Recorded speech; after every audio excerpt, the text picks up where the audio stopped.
গল্পটা একবার শুনুন, চোখে পানি আসবেই। বাবা, কিছু বলার ছিল, আমার এখন সময় নেই। বাবা, তুই এখান থেকে যাবি? মাথা নিচু করে সেখান থেকে চলে আসি।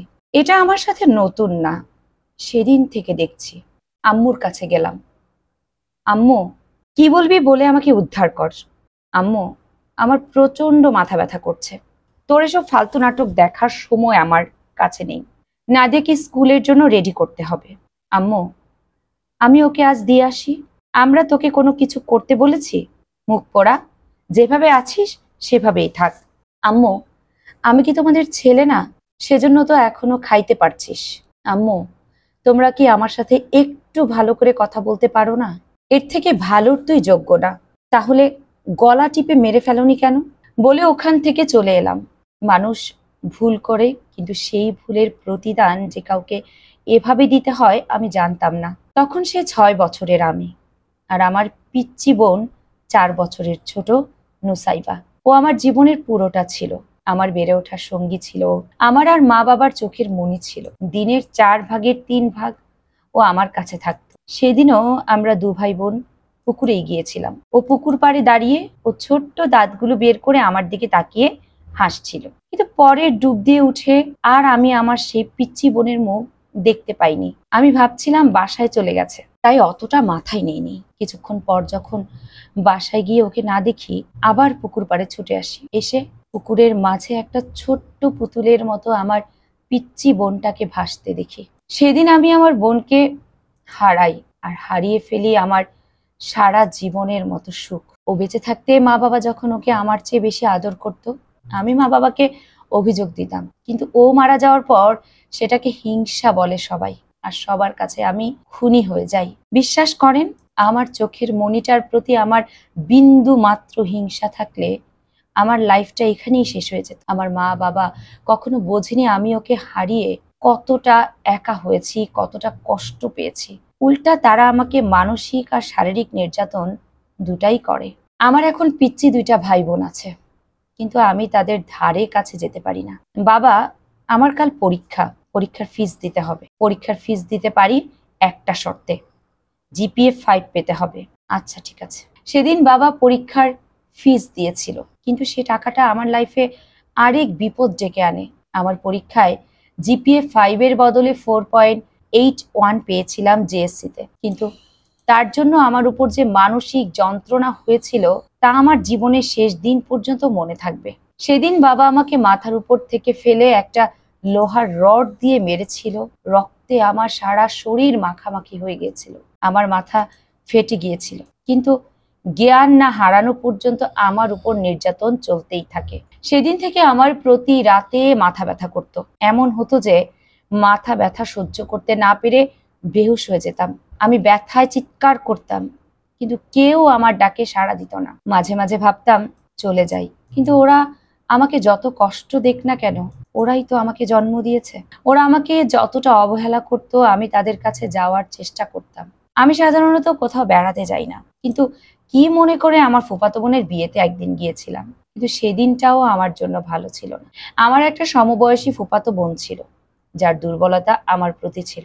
ও সেদিন আমাকে সেখানেই প্রপোজ করে বসে, কিন্তু আমি কোনো মতেই রাজি হইনি। আমি চুপ করে একটি রুমে বসেছিলাম, কিন্তু সে সময় ওই মেয়েটা রুমে ঢুকে দরজা বন্ধ করে দেয় আর চিৎকার শুরু করে। আমার মা বাবাও ছুটে আসে, কিন্তু তারা আমার কাছে একবারের জন্য জানতে চায়নি আমার কোনো দোষ আছে কিনা। সেদিন থেকে সবাই আমার সাথে কথা বলা বন্ধ করে দেয়। আমার ঠিকানা হয় আমার সেই অন্ধকার রুম, রাতের অন্ধকারের বাড়ির ছাদ। আমি প্রতি রাতে ছাদে যেতাম, তখন আকাশে একটা তারাকে টার্গেট করতাম, আর ওটাকে নুসাইবা বলে ডাকতাম।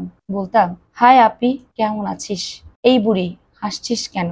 কথা বলবি না তোর ভাইয়ের সাথে? তুইও কি আমাকে অন্যদের মতো তোর খুনি ভাবিস? আচ্ছা আপু, তোর মনে পড়ে না তুই ভাত খেয়ে এসে তোর মুখের ময়লাগুলো আমার শার্টে মুছে দিতি? তোর মনে পড়ে না তোর হাতের মুঠোয় আমার একটা আঙুল থাকতো? আপু, বিশ্বাস কর আমি তোকে একটু হিংসা করতাম না, কিন্তু এখন করি, কারণ মা বাবা তোর জন্য সারাক্ষণ কাঁদে আর আমার জন্য একটুও ভাবে না। আচ্ছা আপু, আমি যদি তোর মতো তোর কাছে চলে যাই, আম্মু আব্বু কি আমার জন্য একটুও কাঁদবে না? তাদের দু চোখের এক ফোঁটা জলের কারণ কি আমি হতে পারবো না? তারা কি আমাকে জড়িয়ে ধরে একটু কাঁদবে না? বলবে না কেন চলে গেলি? আকাশের ওই তারাটাও হয়তো আমাকে দেখে কাঁদছে আর বলছে, কাঁদবে রে ভাই, খুব কাঁদবে। ওই ঘটনার পর আব্বু আর মুখের দিকে তাকায়নি, আর আমার কারোর সাথে কথা বলা অফ। আকাশের দিকে তাকিয়ে যখন এই কথাগুলো ভাবছিলাম আর চোখের জল ফেলছিলাম, তখন একটা ছোট্ট হাত আমার মুখের জল মুছে দিল। আমার আরেক পিচ্চি বোন নাদিয়া। পিচ্চিটা দেখতে একদম আমার নুসাইবার মতো। কিরে, তুই এত রাতে এখানে? আম্মু দেখেনি তো? না রে, আম্মু ঘুমোচ্ছে। তুই ঘুমাসনি কেন? তোর কান্নার আওয়াজ শুনে ঘুম আসছিল না। ভাইয়া, তুই প্লিজ আর কাঁদিস না, আমার কষ্ট লাগে। আচ্ছা, আর কাঁদবো না, তুই চলে যা। আম্মু দেখলে আমাকে বকবে রে। না, আমি যাব না। জানিস, আমার খুব ইচ্ছে করে তোর কাছে আসতে, তোর সাথে কাঁদতে, তোর চোখের জল মুছে দিতে, কিন্তু আম্মু আসতে দেয় না। ও যখন এই কথাগুলো বলছিল তখন আম্মু আসলো। আমার একটা মেয়ে খেয়ে তো শান্তি হয়নি, আবার ওকে। আমি কোনো উত্তর দিতে পারছি না। আমার চোখে শুধু পানি আসে। আমি বুঝি না আমার চোখে এত পানি কেন। আমার ইচ্ছা করে আমার কলিজাটা ছিঁড়ে দেখাতে কত সহ্য করতে পারে একটা মানুষ। আমিও তো মানুষ। কিছু কিছু সময় মনে হতো আমি মানুষ না, আমাকে পশুর থেকেও খারাপ ব্যবহার করতো। পশুরও তো খবর রাখে, আমার তাও রাখে না। সেদিন রাত 1টায় ঘুমাই, কিন্তু ঘুম ভাঙে সন্ধ্যা 8টায়। আসলে ওটা ঘুম ছিল না, আমি অজ্ঞান হয়ে গিয়েছিলাম। কিন্তু ওরা আমার রুমে এসে আমাকে একবারও ডেকেও দেখেনি আমি বেঁচে আছি কিনা। আমার সবার সাথে খাওয়া অনেক আগে বন্ধ হয়ে গিয়েছিল। আমার খাওয়ার কোনো খবর তাদের কাছে ছিল না।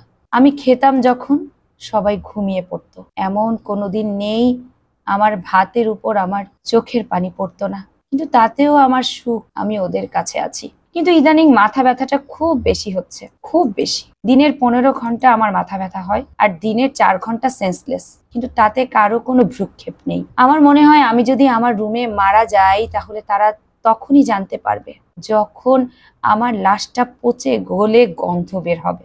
আজ মাথা ব্যথাটা খুব বেশি লাগছে, সবকিছু কেন জানি না অন্ধকার লাগছে। হাতের কাছে ডায়েরির পৃষ্ঠাটা কাছে টেনে নিলাম আর লিখতে শুরু করলাম। বাবা মা, বিশ্বাস করো, নুসাইবার মৃত্যুতে আমার কোনো হাত ছিল না। ওটা একটা আকস্মিক ঘটনা ছিল। তোমরাও ওকে যতটা ভালোবাসো, আমি তার থেকে বেশি ভালোবাসতাম। ও তো আমার চোখের মনি ছিল। বলো, আমি কি করে ওকে মেরে ফেলবো? আর হ্যাঁ বাবা, ওই মেয়েটাকে আমি ওদিন কিছু করিনি। তোমরা কেন বোঝো না? তোমরা তো জানো আমি কারোর সাথে কথা পর্যন্ত বলি না। তাহলে আমি কেন এমন একটা খারাপ কাজ করব বলতে পারো?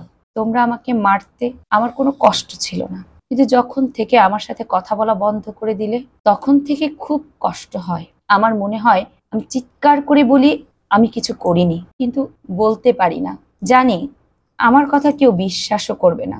আমার না খুব ইচ্ছে করতো তোমাদের সাথে এক টেবিলে বসে খেতে, আমার ভাই বোনের সাথে কথা বলি, খাইয়ে দেই, কিন্তু ওরা তোমাদের ভয়ে আমার সাথে কথা বলতো না। আম্মু যখন নাদিয়াকে খাইয়ে দিত, আমার খুব ইচ্ছে করতো আমিও আম্মুর হাতে ভাত খাই, আমিও তোমাদের ছেলে। তাহলে আমি যত দোষ করি, তোমরা আমাকে এত অবহেলা করো কেন? আমি আজ কিছু না করেও আজ একটা বড় অপরাধী। আব্বু, তোমরা যখন আমার বোনের খুনি বলো না, তখন মরে যেতে ইচ্ছে করে। সেদিন আমাকে কেন জেলে পাঠিয়ে দিলে না? তাও তো আজ আমাকে এত অবহেলা সহ্য করতে হতো না। জানো আব্বু আম্মু, আমি আর কাঁদলে চোখ দিয়ে পানি আসে না। মনে হয় আমার চোখের পানি শেষ হয়ে গেছে। আমাকেও তোমাদের ছেলের মতো ভালোবাসতে পারো না? সেদিন যদি আমি খুনি হই, তাহলে আজকে তোমরা খুনি, হয়তো আমার আমার থেকেও বড় খুনি। আমার জন্য কি তোমাদের চোখে একটুও পানি আসে না? আমার খুব দেখার ইচ্ছে আমার জন্য তোমাদের চোখে পানি আসছে। আমার জন্য। আমি যদি এরপরও চোখে পানি না আসে, তাহলে পৃথিবীর মা বাবা তাদের সন্তানের প্রতি ভালোবাসা মিথ্যে হয়ে যাবে। আমার না অনেক কষ্ট হচ্ছে, মাথাটা অনেক ব্যথা করছে। আমার কি ভাগ্য, আজকে আমি মরতে বসেছি, কিন্তু তোমরা কেউ নেই আমার পাশে। আমার না তোমাদের সাথে কথা বলতে খুব ইচ্ছে করছে, তোমাদের দেখতে মন চাচ্ছে। কি করব?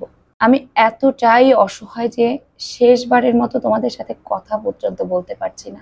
আর মনে হয় থাকবো না এই নিষ্ঠুর পৃথিবীতে। আব্বু আম্মু, আমার শেষবারের মতো একটা কথা রাখবে? আমার কবরটা আমার ছোট বোন নুসাইবার পাশে দিও।